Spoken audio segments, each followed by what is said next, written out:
Emmy. I hope that you live a joyous and happy life, and I hope that you also continue living your life with a joyous and positive outlook.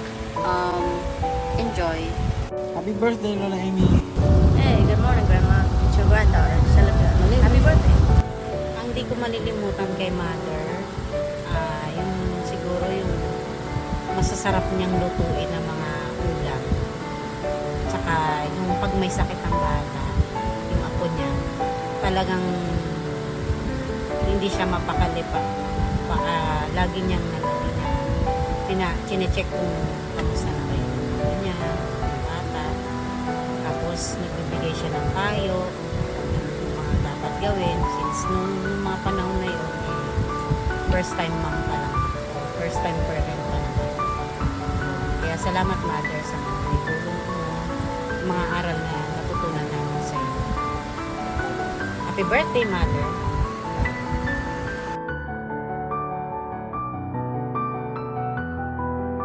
Happy birthday, Lola Emmy.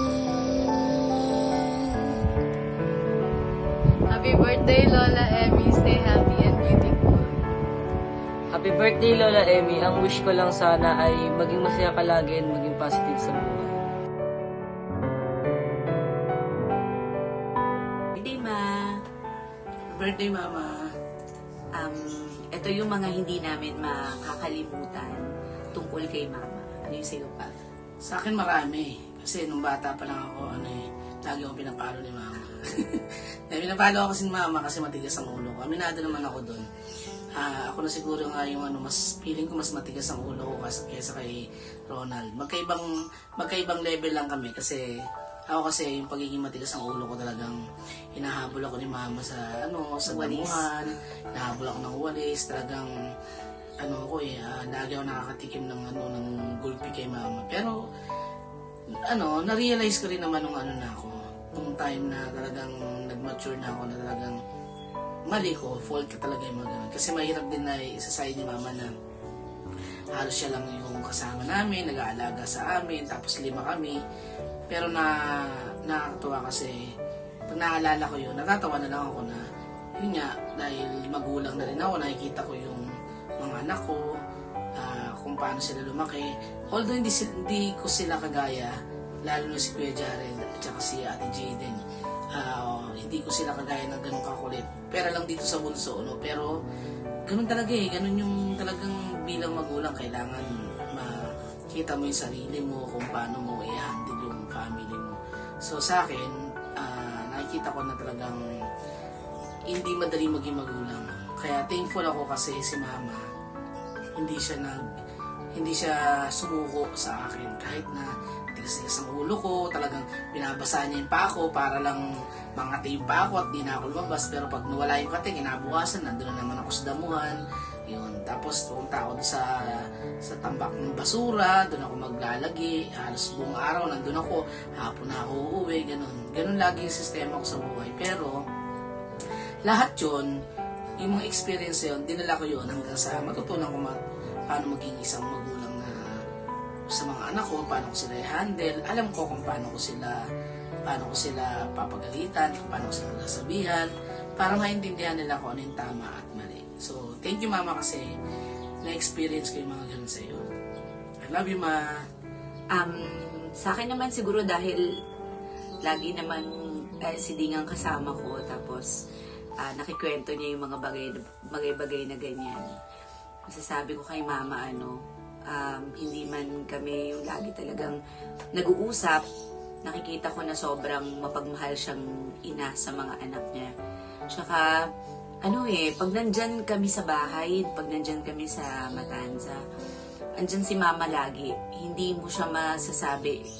Hindi mo siya na yung nasa kwarto kapag nandyan yung mga anak niya. Talagang lagi bababa siya, aasikasuhin niya yung mga bata, aasikasuhin niya kami. Kaya talagang nakakatuwa na meron pang may mapagmahal pang nanay na katulad niya. Kaya maraming pinagdaanan si Mama. Siyempre naman, 'di ba? Alam naman nating lahat 'yan.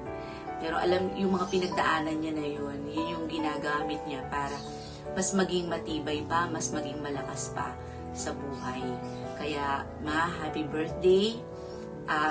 Hindi wag na natin tanungin yung age ni Mama kasi parang lalong bumabata si Mama kaka-zumba. Magano ka, magpatuloy ka sa papalakas ng katawan mo, lagi lang kami nandito. Huwag kang mag-alala sa hindi natin kailangan ng maraming pera para maging masaya. Yung makasama lang namin kayo at the same time makita niyo yung mga apo nyo. Yun. Lalo ngayon bakasyon, madalas namin kayo madadalo sa pinabuhatan. Love you, Ma. Happy birthday, Ma. Happy birthday. Love you. Happy 68th birthday, Ma. Tatlong bagay na hindi ko makakalimutan na natutunan ko sa'yo. Tama yung pagbabangko. Sa'yo ko natutunan na kapag nakaka-receive ng pera, dapat binabangko. Natutunan ko kung paano mag-open ng account. Natutunan kong pumunta ng bangko na mag-isa dahil pinupursige mo talaga ako na mag-ipon. So, sa'yo ko yun natutunan at hindi ko yun makakalimutan. Kalawa, yung every Christmas or New Year, kahit na alam mo kung gaano ka-traffic, kahit na alam mo na ikaw lang mag-isa, ang lilit pa namin nung sunod-sunod kami halos magkakapatid. Ikaw lang yung kasama namin na namamasyal. It's either sa Mega Mall o kaya dun sa may Fiesta Carnival, dun sa may Cubao. Yan, hindi ko makakalimutan. Kahit na halos muntik-muntik ka ng pang mawala yung iba sa amin, hindi ka natakot or nagsawa na yearly ginagawa mo talaga siya. And lastly, ang pinakamalaking suporta mo sa akin, yung huli, is yung pagdating sa baking.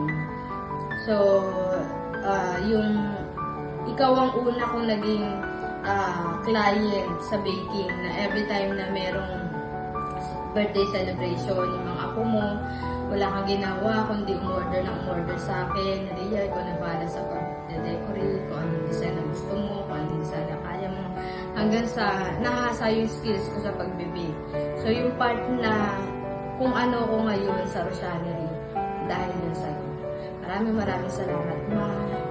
And sana po magkasama pa tayo ng mas matagal na panahon. And happy birthday. Love you, Ma.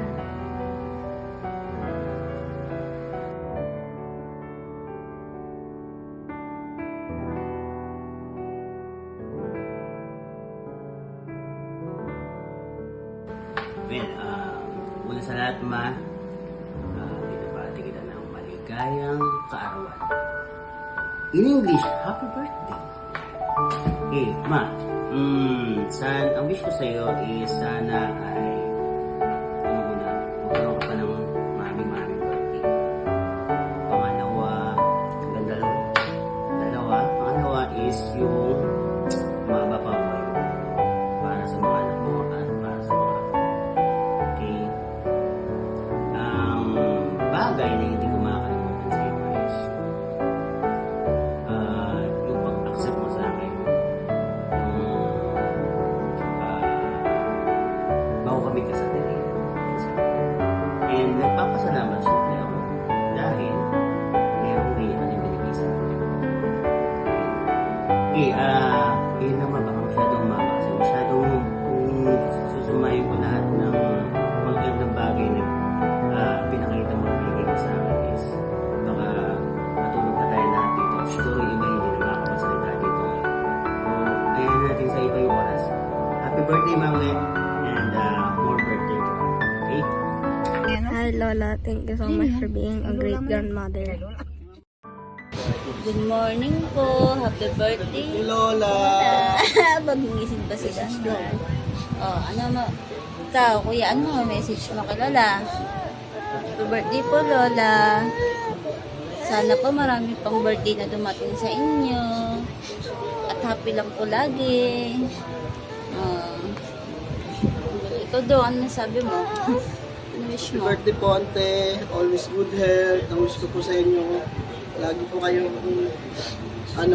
sana lagi lang kayong healthy at bigyan pa kayo ng mahabang buhay. Sa akin naman po, maging masaya lang po kayo. At sana, syempre, lang po, wag po kayo mag-isip ng kung ano-ano. Be happy lang po, magsumba tayo, ano? Ito lang. Ikaw, ano sabihin mo kay Lola? Lola. Lola. Happy birthday, Lola.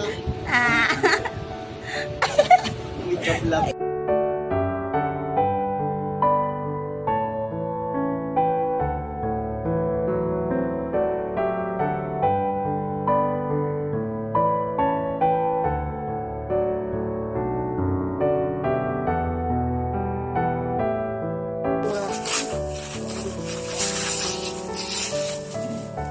Wow! Family!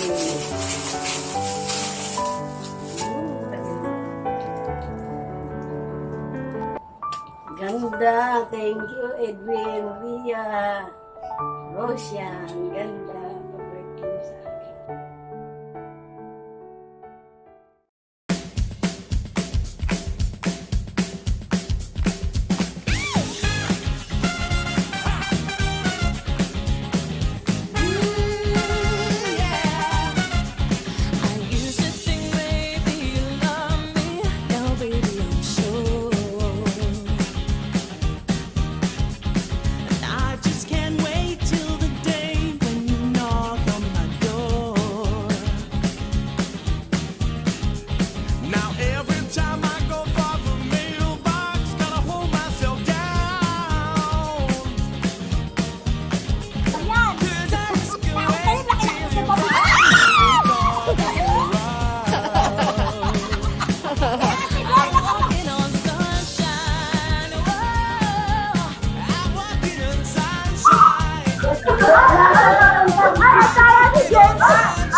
I said, baby, I just want you back and I want you to stay.